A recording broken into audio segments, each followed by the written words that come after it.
Aïcha mu ngi noonu salaamaaleykum chers internautes Fekh TV ñu ngi nii tey seen émission voilà ñëwaat nañ ànd ak beneen ndaanaan ni ñu koy defee saa su ne rek nee naa leen dañ fekk ci ndaanaan fu ne waxtaan ak moom partagé ak moom lépp ngir bégal leen rek ni ma koy waxee saa su ne sax seen mbégte moo ñu fii tax a toog saa su ne ba tax na dañuy bëgg ngeen ñu bég tey nag la princesse laa leen indil Gamel chanteuse bi nga xam dafa stylé macha allah car macha allah dama koy bàyyi mu daal di nuyoo Gamel nuyu naa la. merci ma cocotte d'amour sama xarit sama doomu yaay sama seex bu noir bi borom njaboot noir bi. li ñu différencier loolu la. loolu dong la xoolal déggoo bi ñu déggoo. li mbëggeel bu sincère la macha allah di nuyu ñëpp ak équipe bi nga xam ne macha allah depuis boobu ba léegi ñu ngi xool nu mu gën a rafetee pour jël plan yi noonu ñu nekk ñu xarañ ay jeunes yu xarañte nangoo liggéey. maa ngi leen di nuyu waa Sénégal di la nuyu Sista Fa. fay naa la ma copine Aïcha mu ngi noonu tey princesse Gamel lañ leen indil defe naa ni ku ko xool di nga gis ni jamono ji moom mu ngi cartonné bu baax a baax mu ngi def ay singalam clip yaa ngi daw macha allah. dëgg la princesse Gamel mën naa ne macha allah doomu ci Papa Thione doomu xaritu yaayam teg ci macha allah ma mama dem Ndiobo dem Ale dem Alassane dunda loo dund doyul mu nekk doomu Grand Yoff macha allah nekk xale boo xam ne dafa yàgg bëgg aar depuis ba may nekk xale macha allah jaar école des arts jaar tey ci ay ndaanaan yu bari këral leen ba tey jii ni ma commencé def sama carrière nànk-nànk liñ naan tepp gën yu réet di commencé def samay single di yéeg nànk-nànk ba tey ji macha allah xam naa ne ñi ma fi xàmmeewul bareetuñu ba pare ñu nangul ma li may def na parce que damay roy sama papa ji yal na ko yàlla yërëm muy sekk ndaanaan lépp lu mu way dëgg la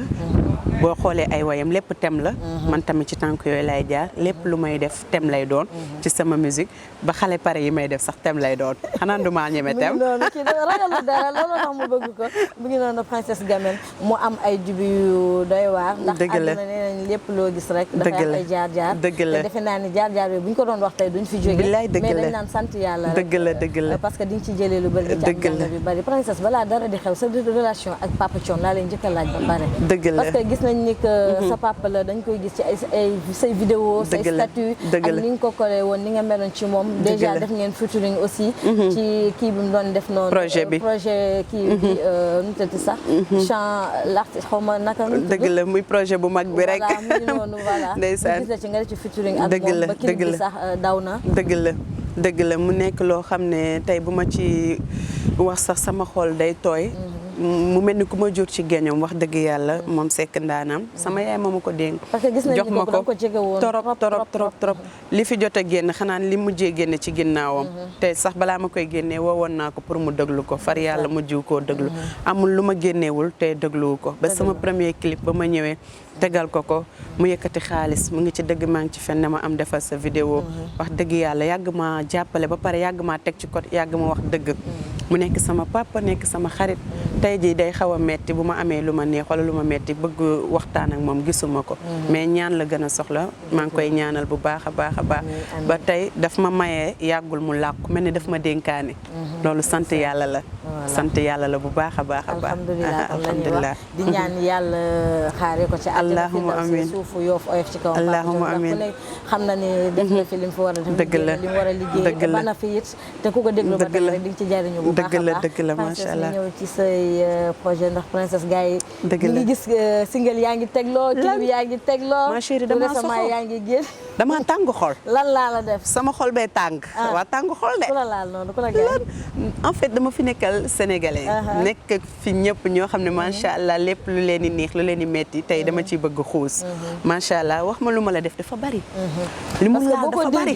dëgg la ci am jàngat bu doy waa wax ma lu ma la def ndax chaque fois nga gis ñu lay tooñ chaque du ma wax sax chaque fois chaque instant ñu tooñ la nee naa la 7 secondes xool yi ñu war a fóot dafa bari mais ku la tooñ non man kenn tooñu ma macha allah alhamdulilah maa ngi sant yàlla boole ma jëkkër ju baax ku ma comprendre bëgg ma nekk sama producteur en même temps mais dafa am ñu may woo ñu bari naa ma princesse tooñati nañ ma de parce que li ñu tooñ dafa bari man déjà rek dañ maa tooñ man ci tooñ ba kon yow xam nga ne yow wax ma lu ma la def moom dina la arrangé parce que yow ma chérie d'amour fa ku la gis lay bëgg alalu suñu borom nga biddiw nga bu xas ba tàkk kenn mënu koo tëyee puus mu dem puusul mu dem kon genre yooyu boo leen amee ñu ànd ak ñaanu wayjur sa yaay da laa ñaanal macha allah ngay doomu yaay ni man waaw gis naa ne yow doo dugg lu sa yaay yëgul ndax damay xool dañuy déggoo dañuy waxtaan léegi kooku tey nga gis ko mu déranger la nga bañ ko jéppi ko lan la lay wàññil mais da ngay gën a avancé man bu ma sañoon samay noonu day gën a yokk pour may gën a pousse di dem di tàllal di dem dara du la ay show bi ngi noonu xam nga bu dul way sax dëgg la jóge naturel waaw dafa bari dama xaw a wàññi sax ndax damaa kaawoo waaye lan beneen yoon dañuy ñëwaat ay show bi ngi noonu ñu gis aussi nga ànd ak hitmaker def benn single dëgg la def vidéo bi tey mu nekk sa borom kër dëgg la yéen affaire yi nu mu demee noonu est-ce que nekkul yéen affaire yi non avant vidéo bi la wala ci suuf ngeen non avant vidéo bi la wala ci suuf dañ def yëfu mag xam nga dañ ne ku xam foo jëm doo yegg wala du gaaw moo tax ñu def ko yëfi mag rek waaw ak vidéo bi neex ba gis nga li ma ci wayal boo ko déglu sax sama xol day jeex day tooy dama kaa nopp moom Diop macha allah yal na leen yàlla la fa allahumma amiin jaboot gu baax allahumma amiin princesse dafa am single boo génne boo xamante ni dëgg la single bi mën naa ni yàgg na yàggul mais à chaque fois boo ko dégloo rek sa xol dafay tooy dina am ci loo yëg muy góomu xol dëgg la dëgg la way bu doy waar way boo xam way bu sensible aussi dëgg la waaw ma chérie d'amour dund wala nee naa la li nekk ci kër yi laay génnee dund ma ko mais dama gis ñu ko dund ba pare am ñu ma woo tam nekk ci victime dama bëgg tem trop dama jël sama papa ji Seck Ndaanaan am na la yàlla yërëm ci darajay Mouhamed dama jël ci moom ndax dama koy déglu ba pare di nekk ak moom waxtaanam sax tem la macha allah nga gis góomu xol mën na nekk ci sëy ci diggante jëkkër ak jabar mën na nekk ci mag ak rak mën na nekk ci nijaay ak jarbaat mën na nekk ci dëkkandoo ci place liggéeyukaay góomu xol li mu ëmb dafa bari du viol bi kese parce que tamit damay xeexal jigéen ñi ça parle de viol mais tey jii nga jël jigéen sax dóor ko loolu violence la da ngay comprendre da ngay xam lépp tey jii violence bi dafa bari ci jigéen du viol bi kese nga yëkkati sa loxo sax jëmale ko ci jigéen loolu violence la te bari na fi da nga xaw a sensible quoi parce que góomu xol boo ko dégloo rek da nga xam ne kii di wax nii xol lay waxee dëgg la xol lay waxee ba pare damay bëgg di génne li ci biir kër yi ba pare lu ci gën a métti mooy Sénégal dañu mën a maslaha tey tax nañu jigéen yu bari am boîte maslaha tey tax nañu bari tey am góomu xol boo xam ne du wér ba abadan daayi man ndax nit dalay tooñ mu nekk sa biir famille tey nga jóg sax ne da nga koy teg ci yoon ñëpp baalu la ñëpp jéggalu la mais yow duñu xam tey gaañ bi mu la gaañ fu mu toll kon góomu xol li mu ëmb bari na rawatina ci biir famille te supporté bi tamit xam nga ne tamit léegi daf fee bari gis na rek ñàkk laa supporté mais xéwlu suñu borom ci jaam kenn mënu koo arrêté bëgg day dem ñàkk bëgg day dem kon nañ leen jéem a bëggante kese mooy l'essentiel bi mu ngi noonu dëgg la après ñu ñëwaat nga indiwaat xarit dëgg la nekk lu doy waat te jamono ji dëgg la koo wax dañ la naan xarit dafa jafe dëgg la nga dund relation amitié boo xamante ni dëgg la dafa am lu ci nekk wala nit ñi dañu foo wala qu'est-ce qui se passe lan moo tax nga indi xarit dëgg la xarit jafe na dama ko dund nag gis tamit ñu ko dund macha allah te yow it dund nga ko moo tax léegi ñaata xarit laa am sama yaay moo njëkk a nekk sama xarit di ba may princesse ba léegi di ba ma juddoo xàmmee ndax moo ma tette yar ma féete ma fépp nekk macha allah yàlla boole ma góor gi ma bëgg yërëm ma nekk sama xarit ak borom résidence Maam Njare Aline sama gaay sama coach macha allah yow it sama xarit nga kon boog am na ñoo xam ne yàlla da leen di boole ngeen mel ni famille am na xarit yoo xam ne dañu ñëw pour yërndu xool ni mu demee pour li jënd seen bopp bu ñu paree dem nañu bëgguma yooyu moo tax léegi moom chéri moo namu rek xarit lan point keneen bokkul Aïcha mu ngi doon princesse mën nañ ñëw ci album bi kañ lay doon parce que ñu ngi gis teg la nga say single def nga say vidéo aussi dëgg la ak kan l'album waaw album bi actuellement ñu ngi si sax maak The Hitmaker sama jëkkër xam nga dafa di rappeur may mbalax maan bu sax di def bit yu dóob yi ay xale pare xale ndaanaan léegi yàlla def na nag dañ xam nga booloo mooy doole dañoo boole doole bi gën a bari macha allah mais teewul ku nekk yaa ngi garder tey sa identité man damay mbalax ba mu saf afrobeat moom day rap teewul moom mu ngi gérer rab bi maa ngi kii ci même bit bi album mu nar a doy waar damay ragal maa ko d'amour nga déglu ko ba dem soobu ci géej gi ndax kontaan xoolal bis bi génn bàyyi ma toog sama kër su ko defee dinaa mën a toog sama kaw loolu laa bëgg nga xam ne doo tiit ba daanu kañ nag lañ koy xaar waaw incha allah bientôt rek ñu ngi ciy liggéey yàggul dara am na benn bu ñu leen ci wan sax du yàgg dara boobu clip vidéo lay nekk boobu ci album bi lay bokk yàggul dara dinañ leen ko may incha allahu rabbi princesse ñu ñëw ci art bi en tant que jigéen bien vrai que marié nga récemment mais en tant que jigéen nooy dundee art bi tentation yi dëgg la ak coono yi jafe-jafe yi dëgg la ndax ki nga nekkal aussi comprendre na la ci dëgg la damay dolli santaat yàlla sant sama yaay ginnaaw yàlla yonent moom mi def ci man éducation de base bi nga xam ne tey fokk yóbbu ma dama nekk xale rafet macha allah mën a waay jonge mën a solu trop stylé aussi mais fokk yóbbuwu ma mooy li may wax sama doom yeeg sama rakk yi ci aar bi damaa teel a njaboot nag ba ci Jeyla sama bébé la moom it li ma leen di wax à chaque fois tepp moo gën yuureet aar nekkul loo xam ne benn fan la wala ñaari fan wala ñëw tey téye ko tey bu subaa nga ne puccaat yàgg tey ku yàgg suivre princesse boo ko gisee da nga naan ko mérité na lii wala mérité na lu ëpp lii ndax dama raam damay fàttaliku sama premier single maa ko ñafe sama bopp muy neenam Papa Thione mu ngi ci dëgg maa ngi ci fen yëkkati xaalis jox ma pour vidéo bi sama yaay jàpp ci ak samay nit yu baax ma commencé foofu ba tey jii fi ma yegg ba tey Flavor Do tey nekk sama partenaire di defar princesse gamay clip yu rafet yi di jóge ba Matam Hypix si ñëw fii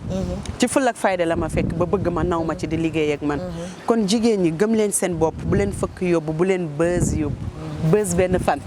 nga jooy ko at ba dee dara jaru ko nañu liggéey bi buzz de carrière ko gën moo ko gën foofu barki Serigne Touba nga def tepp ku la gis xam ne yow da nga rampe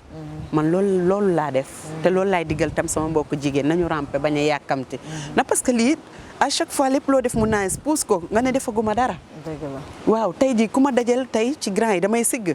na parce que yàlla mooy def tey ñu ànd liggéey yàlla yemale ko fii ñu continuer fale mais tey ku ñëw ne princesse te maa ko tette ci lii wala maa ko defal lii wala non fi mu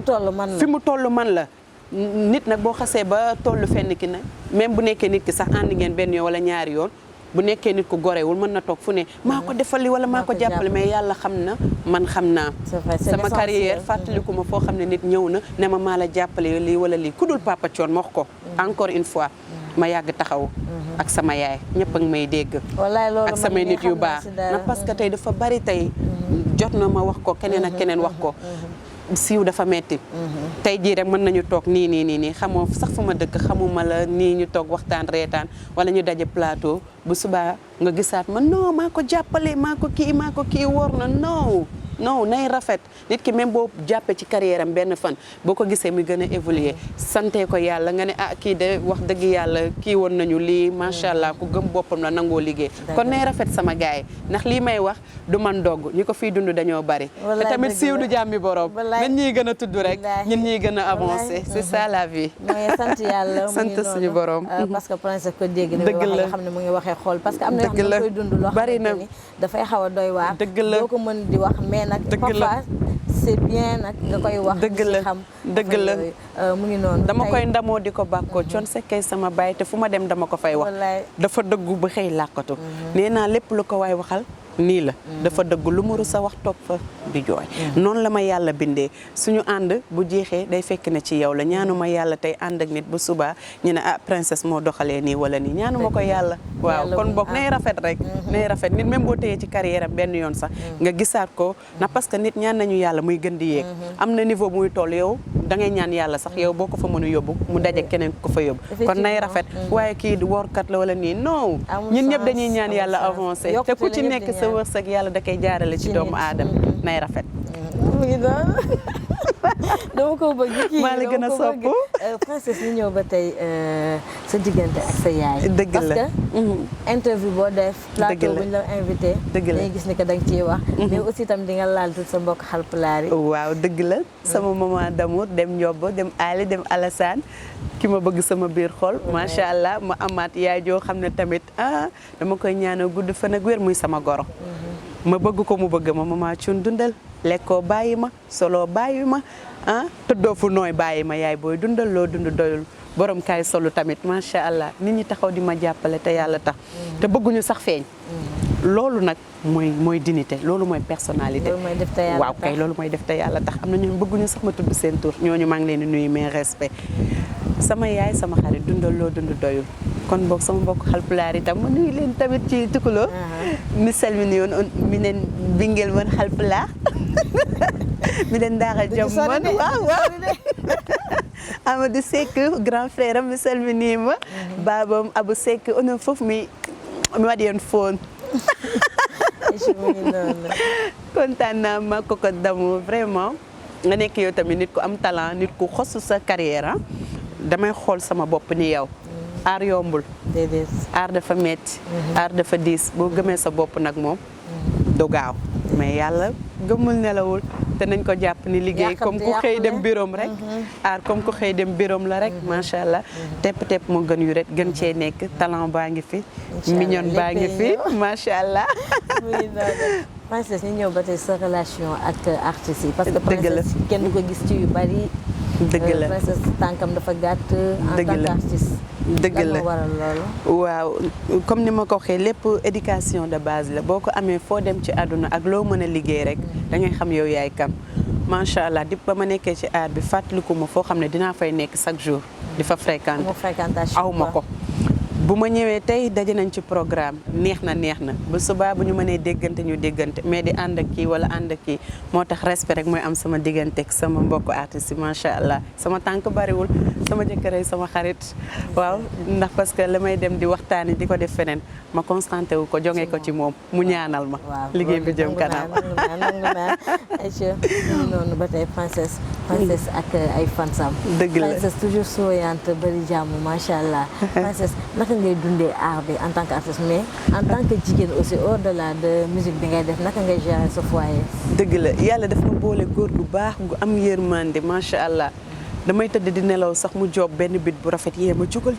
xoolal ndax lii neex na la nga teg ci dara di la gën a pousser xam nga loolu sant yàlla la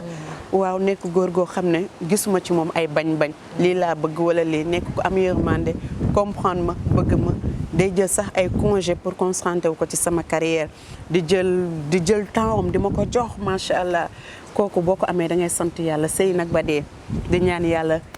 may ñu ci njaboot ju barkeel ba nga am ci ay turandoo ndax sëyu xale yombul mag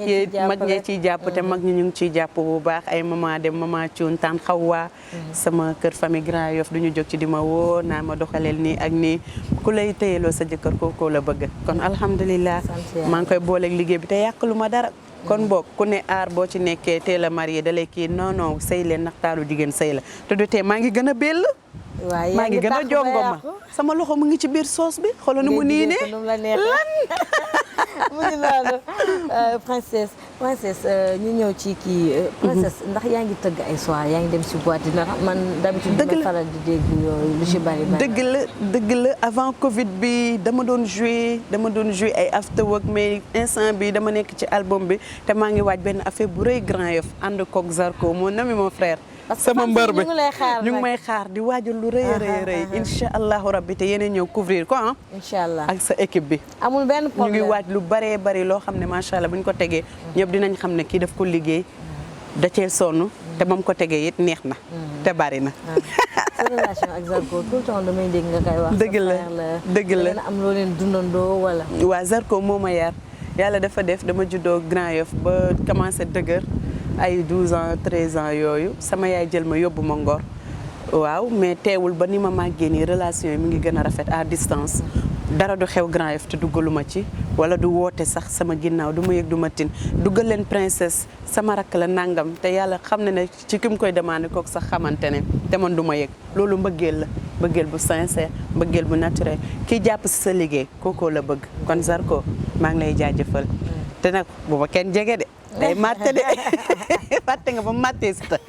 day matte ba mu dagg bi matte si ta après nu mujjee affaire mbirum kii la rek lan moo tax muy matte bëri doole rek waaw kon neex na Aïcha mu ngi noonu Princesse lan li ngay waajal Grand Yoff lan la waaw concert wala festival wala 72 heures wala 24 heures waaw yooyu nga tudd yëpp yëpp laa bëgg boole ndax parce que waa Grand Yoff dañ ma nam isa xam nga loolu dañ ma nam man roppi leen te barki Serigne Touba bu may ñëw damay ñëw ak doole ànd ko sama jëkkër ci programme bi na ko ñëpp waaj maa ngi waajal loo xam ne dañ ne kuy yoot doo ko def kon boog damay jékki-jékki ne leen bëpp dóor mu daal loolu dañuy gaañ princesse voilà bàyyi ma mbëkk leen benn yoon rek même Ngor maa ngi fay waajal dara ndax doomu Ngor laa tamit wax dëgg yàlla sama mbokku Lebu yi ñu yar ma yar bu rafet depuis sama papa dem mu ngi Côte d'Ivoire maa ngi koy nuyu sama papa ku ma jàppale bëgg ma moom tamit te kurus bi rek di ñaan ci suuf macha allah Lebu yi nekk nit yoo xam ne dañuy partager dañoo baax dañuy sot kon boog maa ngi leen di wax seen doom gën leen ci jàpp voilà maa ngi waajal dara ci plage de Ngor bi ci yàlla àndee waaw di nuyu itam waa Yoff projet album bi wala waaw projet bi lay àndal projet bi dafa lu ngand la yaa ngi koy baaral waaye teewul xel gaa ngi jël dinaa la yóbbu studio nga am boo ci déglu bu ñu paree léegi sax dina am bu ma la ñamal ndax yow xam nga sama seex nga waaw kay loolu dafa leer sama seex bu ñuul nga may seex bu xees ñaar bu ñu xeesandoo ñuulandoo kon mais kat daf ñu teel a freiné alhamdulilah Aïcha mu ngi noonu princesse Gamel defe naa l'essentiel bi waxtaan nañ ko ak moom dëgg la dégg ngeen ko nee na album baa ngi ci yoon bi mu ngi waajal aussi ay projet mu ngi koy teg defe naa ni lépp nañ ko gi ku la bëgg a gis ci YouTube bi dëgg la page officielle day def princesse Gamel hit Gamel macha allah bu fa duggee jël teg ko ba ki no baate na de mooy sama amoore mooy wax si moom sax mën dam ma jooy quoi dafa ko naw xale boobu sama jantal bi mu ngi nii toog gis nga ko di ko jàppale moom it di doy waar macha allah dëgg la di ñaanal yàlla la fay leen allahumma amiin sa kàddu bu mujj lan lay doon la waxtu bi jeex na dëgg la di remercier waa résidence Mame Ndiare wax dëgg yàlla Aline dañoo yàgg te lu yàgg dëgg la ku ma ko ma sa booleel téyel na ma ko fii sama kër la lu ma neex laa fii def bu ma sonn sax damay ñëw dallu si di wax gars yi nañu préparé ñëw dugg ci piscine bi paccax paccax dafa tàng mais lan lu nar a neex damay indaale màdd sax ñii maccaale dafa tàng di remercier ñëpp sama papa Ndiaga moom tamit bañ may maye moo sonn ñëw ba ci papa Thion ne ko nuñ koy doxalee mu ne ko doxalal maa ngi toog moo dox lépp yal na ko yàlla fay Ndiaga Gueye Ndioro Bassi sama guitariste bi di nuyu Ibra Kalabas sama famille dem di bëggee ñëpp maman Ndeye Daba Ndiaye yaay papa Ndiaye sama maman Marème depuis Ngor dama bëri ñoo xam ne dañ may ñaanal te yàlla tax bëgg ma lan la nga jël princesse bi rek teg ko moomale ko sa bopp bi te bokk ma ko kenn Sénégal bàyyi nga ne Sénégal li muy bari artistes yu jigéen kenn ñemewu fi laal princesse bi déedéet ku ko sañ fu ma fëlee nga ne fii laa mënee dama fële ci bii boor nga ne fii laa mënee nga fële ci bee boor ma fële ci bee boor nga ne du lu ma tële neexul ba neexul dama ko mën xale ndaa naan xale pare lambatuwu ma ndax dama ko xam bëri fling ak jonge neex lan Aïcha mu ngi doon macha allah ma chérie kontaan naa si sa équipe bi yow tamit di la ñaanal da nga baax da nga la biir da nga oyof da nga rafet xol waa génn ci saliba bi gaaw ndax ma langal la andi orchestre bi lan boobu du yomb de waaw mais maa ngi nuyu waale Xaadim Temps sama xarit bëgg ma lu ma génne mu jël partagé macha allah Xaadim dundal Dame Sène tamit gis ngeen ni ma def ak moom yàggul kon bëgg naa ñëpp di nuyu kilifa bi tamit macha allah waaw sëñ Medoune dundal borom tawféex kuy wax si wax sax day am tawféex maa ngi am tawféex ni ñu amee tawféex ñun ñëpp yaa ngi bell macha allah loo dund doyul moom si projet album bi sax dama ko ci way incha allah rabbi non dama koy way dama koy way mu sagal ma ndax yàgg na fii sagali góor barki Sëriñ Bamba dundal loo dund doyul dajale xale yi wax dëgg yàlla tett leen def leen comme seen doom wax dëgg yàlla jël la def la comme doom mu jur ci geñoom bëgg la xam naa lépp yal na ko yàlla fay bari na tey ku fi yor lu mel nii li yàlla xam doy na yal na la yàlla fay père dundal waajal de na ñëpp waaj maa ngi koy waajal lu doy waar pare nañ ñun kenn duñu beet pare nañ bu yàgg Aïcha mu ngi noonu tey seen émission voilà lii leen indi loon tey ñu ci doon ànd princesse Gamel nga xamante ne kenn dootu ko présenté lu mu waay rek lu mu génne rek thème la ba tax na dañ koy ñaanal yàlla carrière am bi moo xam ne si bëgg yal na ko yàlla defal yàlla bàyyi ko baatam bàyyi ko borom këram bi lépp lu ñu soobu rek suñu borom jàppale leen ci lépp sotti ñun ñu ngi kontaan bu baax nag tey ci dalal la